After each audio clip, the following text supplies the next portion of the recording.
I'm very excited because we have, or I should say I have, because Billy's not here, Jonathan Shroyer. Am I saying that right? That's right, Jonathan Shroyer. 2 decades of experience building companies. I had to look up what CX stood for. It actually means customer experience. If you're not in business, I'm not. I'm in a creative, which I'm not saying business isn't creative. It's very creative, actually, probably more creative than mine. But I had to look it up. So you've been doing this for a while, customer experience. Yeah. About 20 some odd years. So we're going to talk metaverse. What is metaverse, and how did you get interested in it to begin with? I think I've been a lifelong gamer, and I don't know, gamers tend to adopt like the latest technologies that come out much faster. It used to be in the old days, it was the gamers in the Nordic countries, which were the early adopters. It's changed a little bit. Yeah, it was always the Nordics. And so I've always been kind of a gamer. And when you think about gaming, it's about creating and developing these virtual worlds that players play in, right? In the early days, Sims was one of the first ones, really, if you think about it. Yeah, for sure.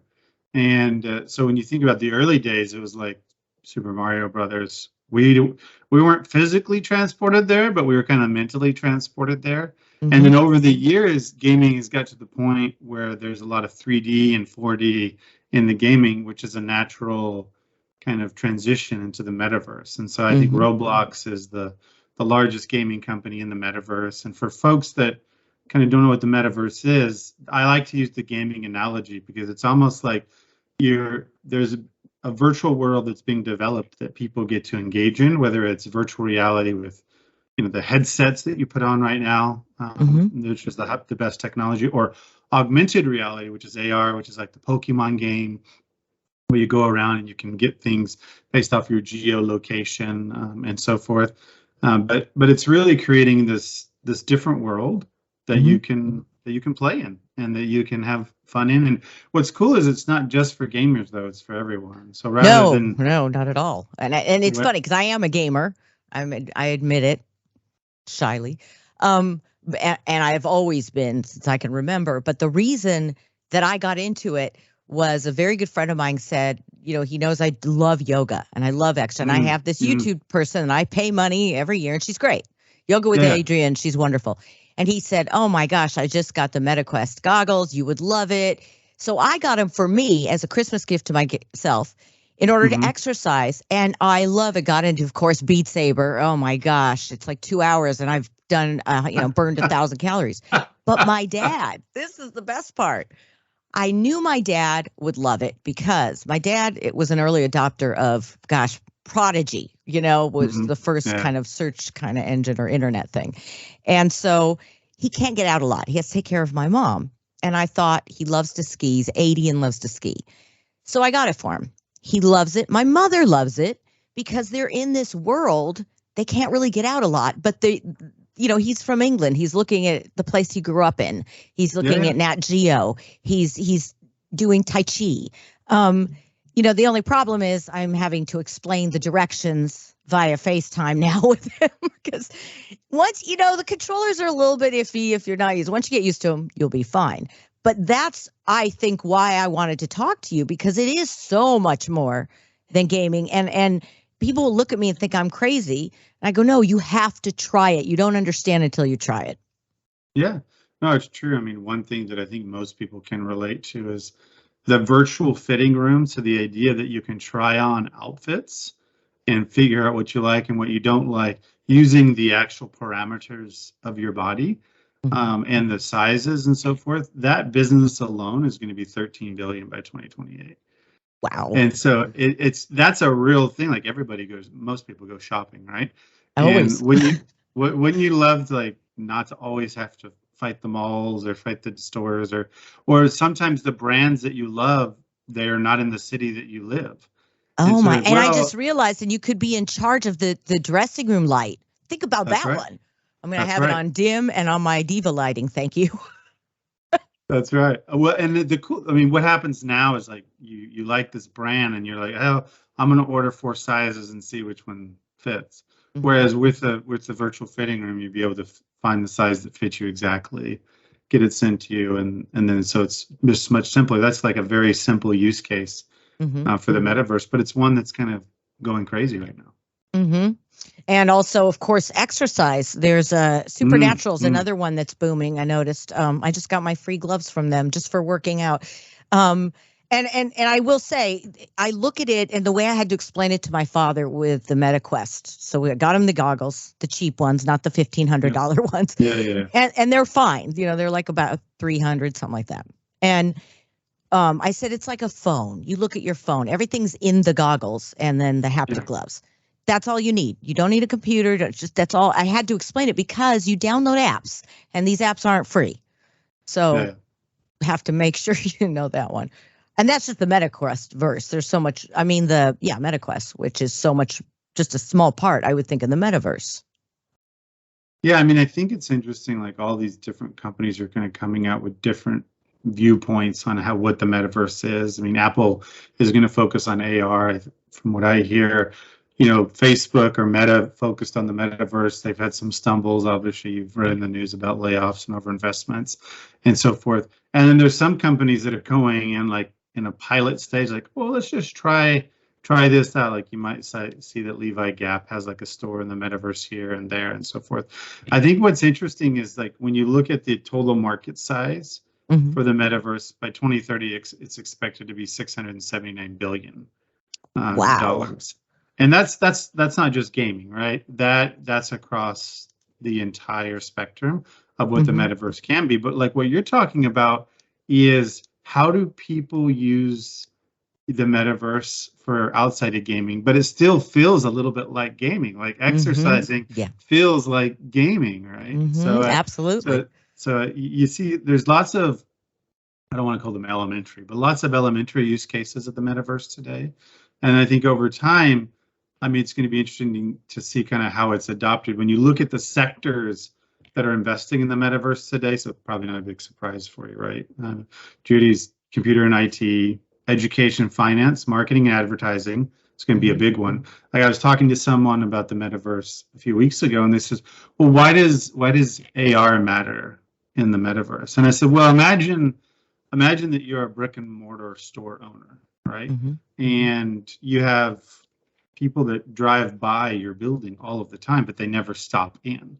Now imagine if you enable an AR marketing capability for your brick and mortar store, when anyone that got within, let's say, 200 feet of your store, they automatically get an offer on their phone because they've turned on like the AR capabilities. They get an offer and say, hey, why don't you come out and check out Jonathan's Deli or whatever, whatever the brand is. Here's a coupon. Well, then that's a whole new way using the metaverse and the AR side of it to drive consumers to brick and mortar and to engage and to find out new brands and so forth. So I think that's kind of one area where advertising is. Go ahead. So now, no. I wanted you to go back to a little bit because I thought I understood augmented reality, but now I don't. Yeah, well, it's interesting. Well, the most traditional versions of augmented reality is it's an overlay on a device that you have or something, whether it's glasses or whether it's a phone or whatever, and it allows you to see things that don't exist in the real world in an augmented fashion. So Pokemon Go is an exact game where you walked around and you saw all these different Pokemons, you collected them, right? They didn't really exist when you walked by your favorite park, but you said, oh, there's the blue one and there's the green one. That's right. So it's overlaying virtual reality into real life. And so doing that with marketing and advertising is the same way, as it's overlaying an ad that doesn't really exist in the real world because it's not around you, but it overlays onto your phone and you can see it because the company has enabled it. So they do that kind of thing on Waze, for example, on directions or Google Maps, or that's smart. I also going back to iHeart, by the way, iHeart. One of the first things I did when I got my goggles was I went to see Charlie Puth. I think it was Charlie Puth. And you were in this concert watching, and you could see the set list. It's like you were standing right there. You could see the beads of sweat down. So, I mean, we were definitely jumping right in. And I think it's a whole nother experience of the metaverse, of being able to see these artists where maybe you couldn't afford to get a ticket because you don't have $300 or $400, which it's pricey. Well, I mean, and what you're touching on is an important part of the metaverse, which is the immersive experience. Like, and like the success of the metaverse will depend on how immersive and how interesting this virtual reality is. And I think there's a component of it which is like, hey, I can experience something that I can't experience in real life. That's a piece of it. There's a component of it is, hey, I can make money and monetize a craft that I have that I can't monetize in the real world, but I can monetize in the metaverse because people are interested in it. And the third thing, especially on the gaming and other gamified services, is, hey, I can actually become best in the world at something. In the virtual reality, I can be number one. I may not be able to dunk a basketball like Jordan or box like Tyson, but in this particular aspect of the metaverse, I'm number one in the world, and that's part of my identity. And so they start to form this identity around it. Gamers already do it today when they play video games. They may not be able to be the best Mortal Kombat, like Street Fighter or whatever, but they can play Mortal Kombat and become number one in the world on that, right? So there's already an aspect of that in gaming, but then imagine that across a variety of different services, products, or capabilities, and then you're going to start to see something interesting. I mean, Mr. Beast is the top YouTube video person. Wait, let's see what the top metaverse, video person is. And it's just going to change dramatically. And I was even thinking earlier today, it's like, what if I started to do my TikToks with an avatar rather than with myself? I want to do that, but I have to get the green. Well, I have a green screen, but you have to download. I think it's on Zoom today. You can change your face to avatar. Oh, well, yeah, but I mean in the metaverse, like to get in the metaverse, to actually show me as my avatar playing Beat Saber and not just the game. You have to get the software. Well, today you do. Yeah. But in the future, there's one more that you kind of touched on it in one way, and that is connecting. Because people will go, okay, you're going to be like Ready Player One, the movie. You're going to just let everything dump. You're going to be, and by the way, that movie and book is great. And it's like he knew the future. It was scary, true. But I was telling my dad, once you get good, you and I can play. We're 1,800 miles apart. We could be playing a game of poker. I'm sitting right next to you. Yeah, I can't touch and hug you, but it's a lot better than even FaceTime, Yeah. I think that's pretty cool. Well, so that's you're that doing connection. Something together, right? Yeah. Exactly. And I told him I'll whip his butt on poker. I just saw they have a new app. That's another, for me, personal side of it is my family's so far away that to be able to have that kind of connection where it is 360 degrees. I'm looking, can you take me to my bedroom? I miss it, which is pretty cool. How is it that, because I think I find with a lot of people I talk to that aren't really immersed in it or don't do gaming or anything, a lot of our listeners actually, they'll say, well, I just don't understand it. Why would I do it? What do you say to that? Well, I mean, I think that, like with anything, there's the adoption curve, right? Where you have your early adopters, and then the companies will learn a lot from the early adopters on what drives the use cases for it, and or even invent use cases that we don't even know we need today. And then once we get through that early adopter phase, which is where we're at right now, we're in the early adoption phase. Then the magic between the early adoption phase and the scale phase is, how do you onboard the general population, like most of 90% of the world, right? And I think that hasn't been solved in an easy, seamless way today. And so what I often recommend people is, and I usually will say, hey, there's a couple of different places where you can try it out and pilot it and experience it and really educate yourself on it. I mean, obviously you can buy a VR headset and try it either on your phone or on the headset, depending on how you're doing it. And that's a good way to start about it.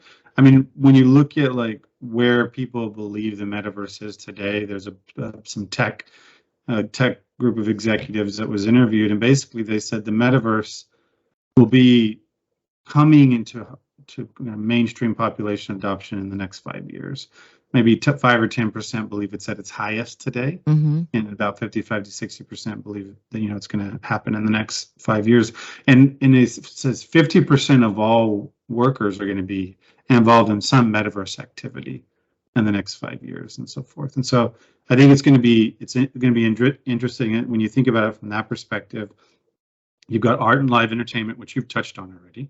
You've got work possibilities, which you touched on, but indirectly. I could have this virtual 3D meeting with my work colleagues rather than this two-way, Zoom type conversation that you and I are having right now. There's an investment component to it.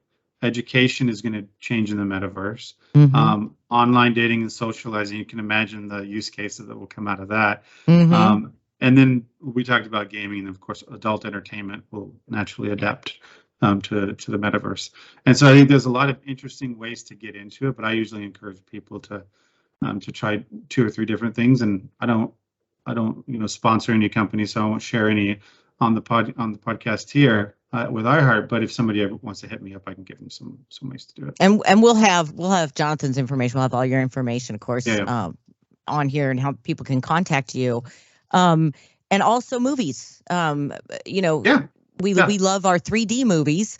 This is incredible. Just some of it's, again, to me, the challenge at its phase, at least with having it in your home, is technical. I'm okay technically. I've been doing this stuff for a long time, and I had struggles with it. So it has to be simplified, I think. It definitely has to be simplified. It has to be simplified and more seamless. Like the mobile phone didn't really take off until it was simplified. The mobile phone's been around for much longer than Apple, right? Everybody assumes Apple was the beginning of the mobile phone, but that's not true. Apple was the first company to make it seamless for consumers. And so I think that same thing is going to have to happen. Wasn't Steve Jobs that said, people don't know what they want until you give it to them? That's right. I love that quote. It's true. Because I know I've seen naysayers also. I've read people saying things like it's going to be like MySpace or HD radio, which is still there, but it just didn't, we still have HD channels. They're great, actually. But, will it be that? I don't think so. I mean, it's going to be interesting to see, like, when I was talking to some experts in the metaverse industry, experts because they've been doing it for 2 or 3 years, right? Because it's they're like 20. But they basically said there's some interesting potential benefits for the metaverse. We've touched on a little bit. One, which is interesting because it's a juxtaposed to what you just talked about, which is increasing technological literacy and skills. And so we thought, like, when I talked to like my grandparents, right? They're like, I don't know how to use a mobile phone. Teach me how to use a mobile phone. Now they're going to be, how do I use this device? But eventually that it will allow technological literacy and additional skills that people don't have today, right? It's going to enhance. This is one that I think is really important because we lose this in the school systems. It's going to enhance creativity and imagination. We kids start off very creative. I have a 19-month-old son, and he's like the most creative person in our house, right? And that's because there's no boundaries on him. Like nobody's telling him what he can't do, right? The minute that you get into an educational system that is created to educate millions of people, so it's not necessarily meant for a creative and imaginative, component, especially when music and art and everything is getting cut across the board, it's going to be interesting to see how being in the metaverse will enhance that. And also, I think this is another powerful one because I have members of my family that have disabilities, is it's going to allow people with disabilities to do things that they can't do today. Oh, so beautiful. Yes. I think that's going to be super powerful, probably more than people realize. And then one of the things I love, I'm kind of about personal self-expression. I'm not my AI camera here is all about focusing in. That's okay. We like that. That cuts down my editing. There we go. But personal expression is an interesting one because it helps people identify with who they are or who they want to become. And I think the metaverse is just going to extend 2D personal expression to 3D and 4D personal expression. It's inclusive. Yeah. I 100%. Love that. Yeah. So anyway, so those are some of the potential benefits when I was talking to some experts in the industry about it that I thought I'd share. So I love I never even thought about the the educational aspect of it. But boy, imagine that you could be a teacher teaching Spanish in Spain, teaching a kid in America how to teach Spanish, and you're giving them a tour, and you're, how I think that the learning the language would be so much more interesting. Yeah, I think so. And I think the other thing that's interesting about that exact example that you provided is it decentralizes wealth. Yes. Because today wealth is in the tech hubs, right? Mm-hmm. For lack of a better term, or commercial hubs. COVID has kind of moved people outside of the tech hubs to tier 2, tier 3, tier 4 cities, and it's starting to decentralize wealth. But what the metaverse will do is allow these content creators, these educators, these people to work in a virtual environment where they don't have to be anywhere near where their class is or where their work is, and it allows them to, like, I love this part of wealth distribution and decentralization, because I grew up in a small town in Texas, which most people don't know, because I've had to live in the tech hubs most of my life to get decent work in the tech space. But like, can you imagine if I was like a 7th grader and I was starting to think about what I want to do with my life, if I didn't have to choose between New York, San Francisco, and the small country town that I lived in? I could just be like, oh no, I'm going to stay here with my family and hang out with my friends, and we're going to have there's going to be, because there's economic prosperity and opportunity. And I think the metaverse is going to enable some of that today. I think that's a really key, definitely a big thing, and has enabled, I know for my co-host and I, for our radio show, we've been able to do a lot more. I mean, it was the I guess the net positives of COVID would be that we're actually connecting more. Again, I bring up connection because, yes, you have to get out and be in the real world. Trust me, I do. But there is something about connecting also more than just, looking at your Facebook feed, which you're already doing. You're already spending, you're at work, whatever you're doing, and you're looking at this feed and you're going, well, what's the difference between that and actually being in the metaverse? Well, it's, it's like anything. Get off the computer and get outside and go take a run or whatever you need to do. I think people have that fear of, we're going to be just like that, Ready Player One. Well, I mean, it's interesting you bring up the fears, because, some of the top concerns that the metaverse has for folks, right, is it's important to have a 360 view of it. I think one, it's probably going to create a whole new set of legislation around personal data, personal attribution, PII, tracking, all those types of things. There's going to be a lot of work that'll have to be done around that. One of the big challenges in gaming today, which you may or may not be aware of, is toxicity. And it's largely driven because, well, there's a balance now between the amount of female and male gamers globally. The amount of toxicity that comes from male gamers today is just rampant. And that cyberbullying, online abuse, those types of things will have to be moderated and managed and so forth. And that'll be thing, obviously, just like with the early days of the internet, you need to be thoughtful, like, for your personal safety. You don't want to give your address out. You don't want, what I mean? You're in the metaverse. You got to be careful. Don't get too comfortable with that. Yeah. There's obviously, along with cyberbullying, you have the potential for sexual harassment. You have offensive and damaging behavior. And then there will be some people that will struggle with just being in the metaverse from a motion sickness standpoint. It won't be for everyone.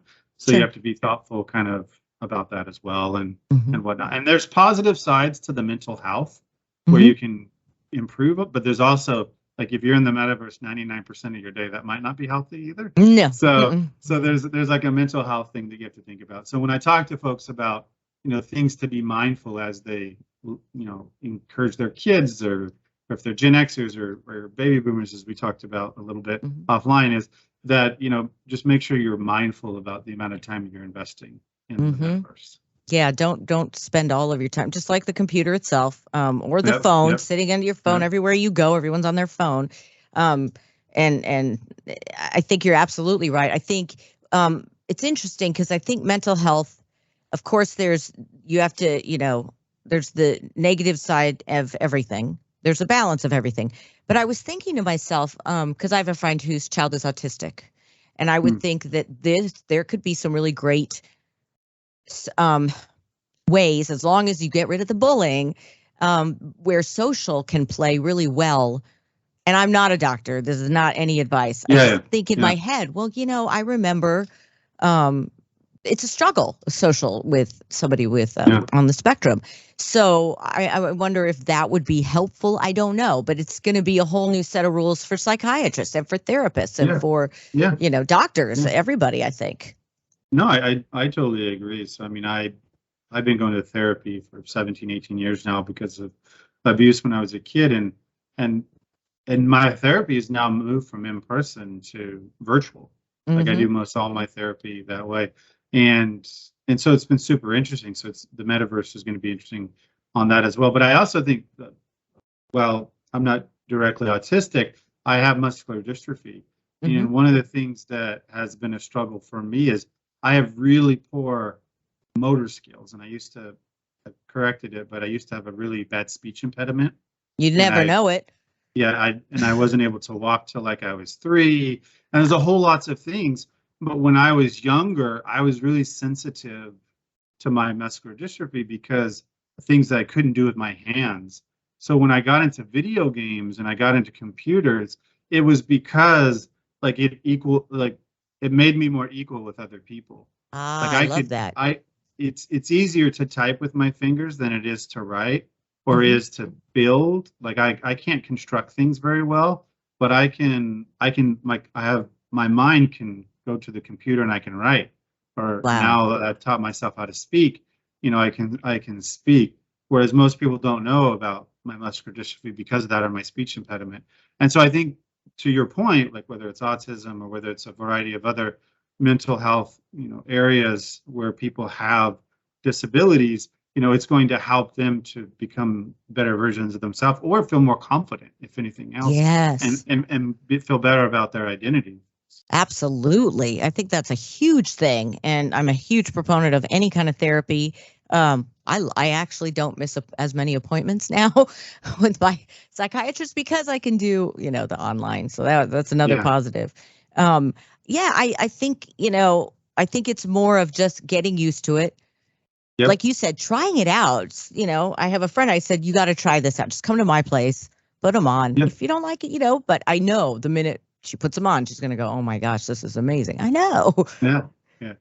Well, I mean, it's interesting that you mentioned that. So 1/3 of America has tried out the metaverse in some form or fashion. 1/3 doesn't even know what it is. Wow. And so what you're talking about is your friend might be like in that 1/3, and now you're going to introduce them. And so over time, more and more people will become comfortable with it. Will try it out. Some people will be like, oh, it's not for me, until it becomes more seamless. Like eventually you'll be able just to put on a pair of glasses and you'll be in a metaverse. You won't have to have this huge and have the sweatband because it's pouring sweat. I hate that. It's going to change. It's going to become more immersive. But it's going to be interesting. So I'm super excited about it. I tried different things. I haven't tried all the different use cases of the metaverse that exist, but I do keep up on it. And it's really like when people think about the metaverse, sometimes they attribute it to the blockchain, and I don't think that's an inaccurate attribution in many ways. Is because what the blockchain will allow in the metaverse to do is to have digital ownership at the personal level, and so what that means is like if let's say you're a content creator, right, and you decide to create content in the metaverse, and you want to monetize in the metaverse. There's 2 ways that you'll be able to do that. Okay, wait, let's start over. Let's say, because I'm going to need to do it because I still don't understand that whole part of it. Okay. So I'm a baker. Okay. Yeah. And I want to show how I bake my muffins or whatever, my cake. Yep. I make this specialty cake. There we go. Now there's your all right. So you're scenario. A baker and you've decided hey, the metaverse is going to be a great way for me to advertise my services. So I create physical services, but can I sell those physical services in the metaverse? And the answer is 2 ways. Yes, you can. One, you can advertise those services in 2 ways. One, you can advertise them in the traditional way inside of the metaverse. So there'll be advertising companies. Just like on the web, you'll be able to advertise in the metaverse. There'll be third-party companies that you set it all up and they'll do it for you. and you'll pay a percentage of the click-throughs and all that, and that'll increase your online business, right? Mm-hmm. So people will purchase your physical product in the metaverse and have it delivered to their home. So that's the one way in advertising. The second way is what we talked about earlier, is that AR piece where people could just drive by your physical property, your bakery, and all of a sudden they get a notification that you've got a new batch of chocolate chip cookies or a new batch of cinnamon roll that's on sale. Come in and blah, blah, blah. So that's the first way. The second way is that, and this is good, this is going to be harder for people to put their arms around, but I need you to walk with me for a second. Okay. So the second way is you create virtual baking goods. And those virtual baking goods are in the form of an NFT. And that NFT, non-fungible token, okay. Non-fungible token. And which then is you not only, a Bitcoin, people. Which is not a Bitcoin. You have Bitcoin to buy it. And so you create this part of your store, which is a virtual, like, hey, do you have Judy's famous cinnamon rolls batch number 1, cinnamon roll number 6? That's the most rare one to get, and it's now worth $1 million or whatever. Mm-hmm. So you can create a virtual bakery where you're starting to sell NFTs in a more rare and less commoditized way, where people can they can keep it, they can own it like a collectible. So you have Judy's, collectible, or they can cash their NFT in and they can purchase physical goods from your store, right? They I love that idea. They could hold on to it for a while. It has value, and they cash in and say, well, actually, the value of this cinnamon roll is $300. I'd like to cash this in your virtual marketplace and send me 45 cinnamon rolls for my party next week, right? So those are just some examples. They're not all the examples, but those are some examples of how a bakery might be able to use what about a bakery creating content and showing them how to bake something? Yeah, that's another way. Like as a that's right. You could do that, and then people can. Based off of your viewership, you'll be able to make money through advertising, or you could give out coins, and this is when we get into the crypto part of the blockchain. Crypto. I always say Bitcoin. That's just one of its crypto coin. Yeah, sorry. Yeah. But you could give out. You could call it Bake Coin, and you could give out Bake Coin to your biggest fans, the people that watch you the most, and then they could cash that in for physical goods as well. So there's lots of different use cases. And some companies are already creating the engineering and the development. So you as a baker doesn't have to figure all the blockchain out. You partner with people. But again, that's in early adoptive phases too. I wouldn't say that I couldn't point someone to say, oh, you're a baker. Well, go talk to this person, this person, this person. All of a sudden, you're a baker in the metaverse. We're still early days on that too. I think it would be cool to if I owned a bakery, I don't. I just was totally putting that out there. But if you did, you have, I'm going to show you how to have a party. You're having a bridal shower and you're going to have our baked goods. This is the way to do it. And I have this expert coming in.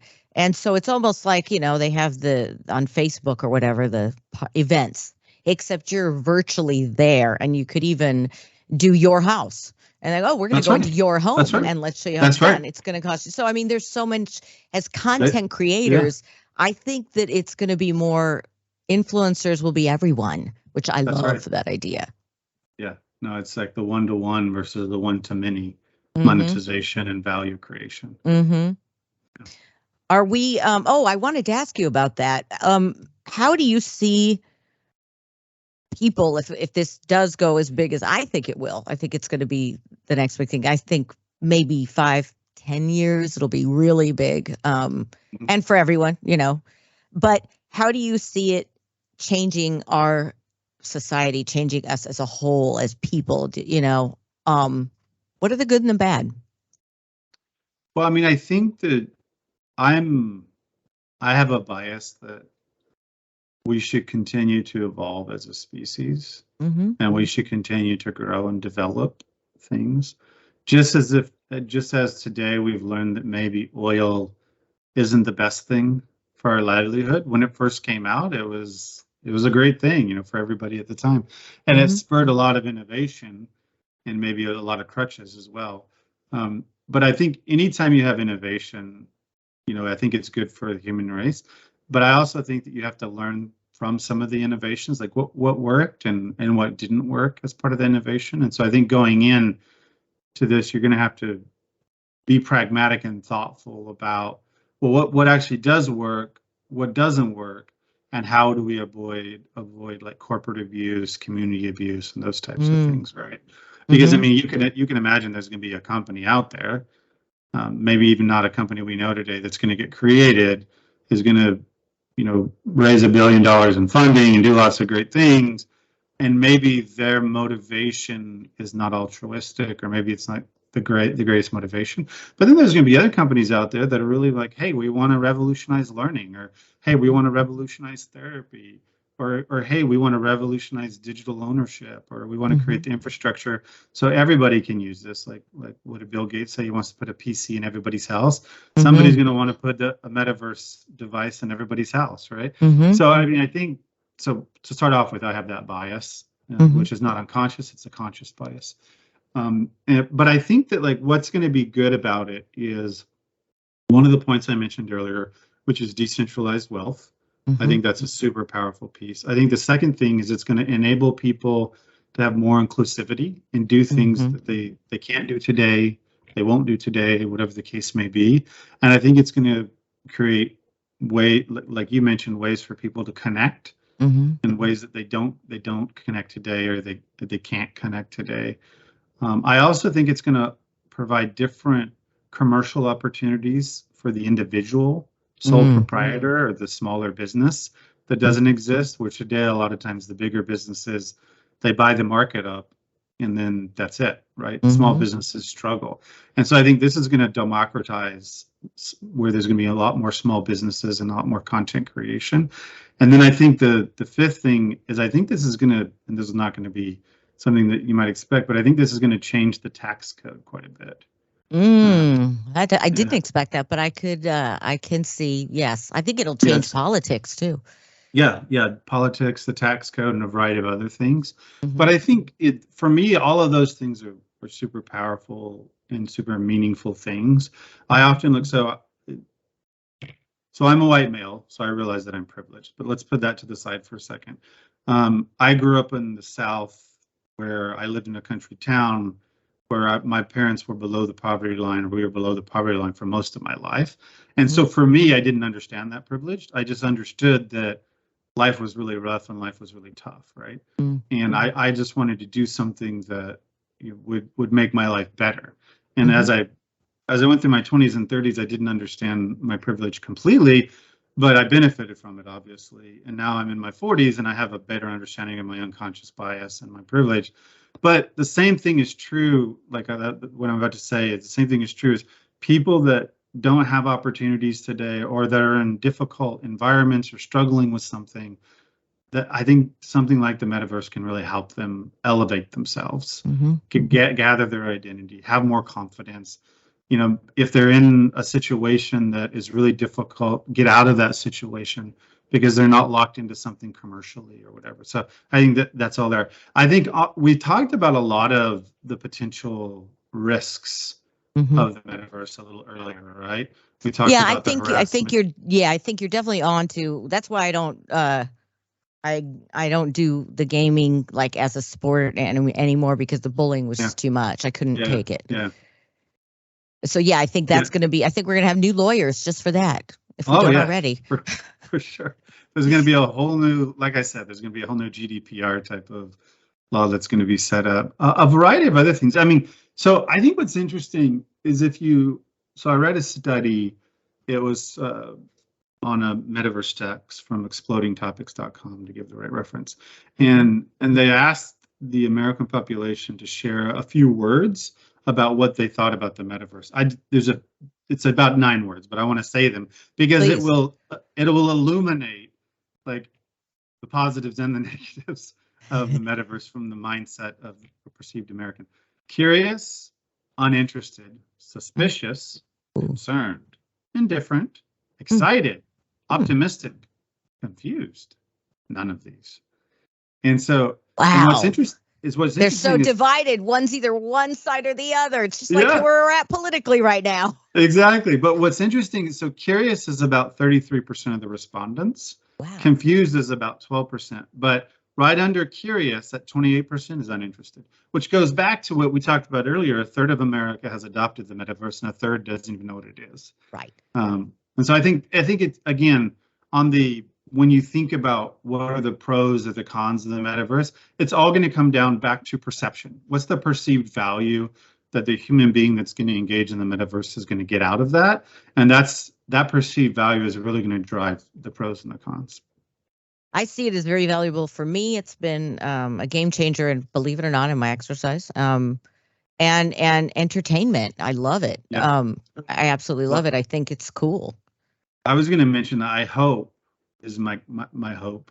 If was it James Cameron is listening here, I'd like him to create the next Avatar movie where it can be watched in the metaverse. You're underwater.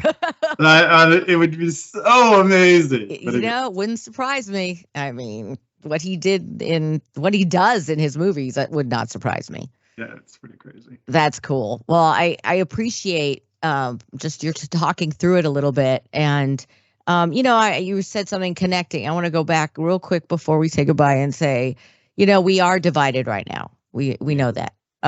What if this was the thing that, because it is inclusive, what if this is what we need to kind of bring us together, which would be ironic considering that we're in our homes on a screen, or not on a screen, but Yeah. we're not together, but we are. I think it's a way to maybe build bridges. I don't know. Yeah, I mean, I think if you look at it psychologically, you and I are talking ostensibly as a human to a human, right? Right. Because it's face to face. And so the things that you will say to me and the things that I will say to you are going to be much more civil and much more pleasant and much more thoughtful and pragmatic than if you were on some Facebook group and I was on some Facebook group and I didn't know you and you didn't know me, and you got angry at me because of something that I said, and then you started going off on me, and then I went off on you, because there's no that human connection isn't. It's anonymous. That anonymity creates the division. Faceless. Yeah, and it is. So I think can't stand that. The metaverse doesn't allow anonymity in the same way that some other things do. So I think to some degree you are right. Like when you're forced to talk to somebody face to face, you treat people more respectfully, you're more thoughtful, you're more pragmatic. And maybe some people are just the way they are toxic, and there's always going to be those people in life. I always say they're in the 7th degree of concentric circles of trust, and I don't go out to my 7th degree very often. But anyways, I think you're right. Like the metaverse is going to force us on topics where we're divided. It's going to force us to actually oh, okay, well, I know Judi. This is an avatar of Judi, and we've chatted a few times, and I care what Judi thinks about me versus who is Facebook user 7582 Judi. I don't know. F Judi, right? You know what I mean? So it's going to change people's mindset, I think. And I think too, the first time I ever saw Metaverse was with Oculus with Facebook. And that's why I didn't understand it. I thought it was some Facebook thing, and I didn't get it at all until my friend said, and it was just recently. I'm like, okay, so Oculus is now whatever, it's the MetaQuest, I think is what they're called. I think that's what I got. And I'm like, what is the difference? I thought Facebook was Metaverse. I don't get it. I have a bunch of Facebook pages. I don't even think they're so confusing. But it isn't. It's completely different. I don't know if Zuckerberg coined that or where that came from or why I have that in my head. Well, I mean, I think he tried to coin it. That's what I thought. So maybe that's what it was. That's why he changed his company name to Meta in hopes that he could coin it and own it and so forth. Well, it's worked. Obviously, if I'm sitting there, I can't be the only one. A lot of people think that Meta is Metaverse, but most people that don't know, but most people are like, well, actually, Meta is just a smaller product in the grand Metaverse opportunity. And so again, this goes back to education. Education leads to perception, opportunity, and so forth. We touched on something briefly earlier that I want us to go back to because we didn't talk about it yet. Is who are the people that are using the Metaverse today? And I think you talked about boomers, you talked about Gen X. Oh, yes. This was before we started recording, I think. So I just read that. Gen Xers and boomers are the ones using Metaverse currently, which I thought was interesting, not the Gen Zers yet. Yeah, I think it comes down to from my perspective, it comes down to commercial capability because of the cost of some of these devices, right? You know, a lot of millennials and Gen Zers, I have a lot of like 29 nieces and nephews that are somewhere between millennial and Gen Z, and they tend to prefer experiences over things. And right now, my perception is that they consider the metaverse to be a thing versus an experience. And so I think that as that transitions to, oh, actually, I can have lots of cool experiences here, that may change that. And along the time frame of 5 to 10 years that you talked about earlier, it's going to change their spending power as well. You're totally on it. You're absolutely right. I have a couple of nieces that are millennials, Gen Z, you know, young millennials, I guess it'd be called. That exact same thing. You know, they like going out and doing trivia nights out, and they like doing all that. But what if you could do both? You know, exactly. I mean, that's kind of pretty cool. I have another niece that does a book club, which I love. She's reading actual real books, not you know, the ones here, which is kind of cool. I'm like, what if your book club could also meet there too, and you could go into Hogwarts and go virtually? You could have both. Yeah. You know, just expand it more. But you're right. I think it's definitely a financial thing. Sure. 100%. Yeah, that's neat. I love that. If people wanted to have more questions answered, you could tell them, well, this is the company I recommend. Are you allowed to do that privately? No, it's fine. Okay. So not out here, but you know, but reaching out to you. Fine. Yeah. It's totally fine. I got it. Like, it's been on the. Is that your company? Yeah, Arise. Yeah. Arise. So I run like I thought. Yeah. So it's I run the gaming and the consulting verticals at Arise. I had a company, Officium Labs. I sold them to Arise last year. But I run the gaming, the blockchain, the metaverse. They're all kind of the same for us. And then the consulting side. So you can find me on LinkedIn, Jonathan Shroyer. I'm also, if you look at Chief CX Officer, I'm on LinkedIn, I'm on Twitter, I'm on Insta, and I'm on TikTok and YouTube. So you can find me in any of those locations. Whether if you prefer the written word, LinkedIn is great. A lot of Twitter written, but I have a lot of videos up there on YouTube, TikTok, and Insta as well. So, and you can just ask me a question. I love to talk to people, love to learn from people. And so, Judi, thanks you so much for the time.